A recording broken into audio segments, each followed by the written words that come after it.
সারা পৃথিবীর অনেক মানুষের ওনার প্রতি ভালোবাসা এবং দোয়ার কারণেই হয়তোবা উনি এই যাত্রায় সুস্থ হয়ে উঠবেন বলে আমরা আশা করি।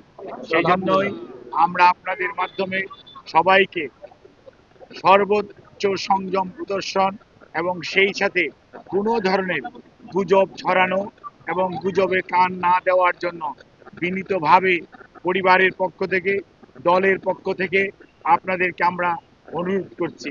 আমাদের দল কিভাবে আপনাদেরকে ইনফরমেশন দিবে সেটিও আমাদের দলের পক্ষ থেকে জানিয়ে দেওয়া হয়েছে। কাজেই সম্মানিত সাংবাদিক ভাই বোনেরা, আপনারা ধৈর্য ধরুন। দীর্ঘ 6 বৎসর যাবৎ আপনারা আমাদেরকে সহযোগিতা করেছেন। ইনশাআল্লাহ আমরা এই যাত্রাও আপনাদের ভালোবাসা, আপনাদের সহযোগিতা এবং আল্লাহ রাব্বুল আলামিনের অশেষ মেহেরবানিতে আমরা আবারও আমাদের প্রাণপ্রিয় নেত্রী, দেশনেত্রী বেগম খালেদা জিয়া কে আজকে দেশের মানুষের যে অকৃত্রিম ভালোবাসার প্রতীক সেটি আজকে প্রমাণিত।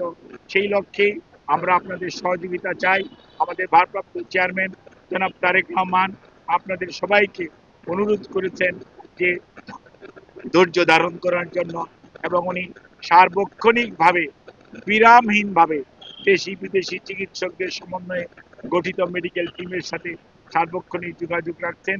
কাজে আপনাদের সহযোগিতা ছাড়া চিকিৎসা কার্যক্রম সঠিকভাবে পরিচালনা করা সম্ভব হবে না।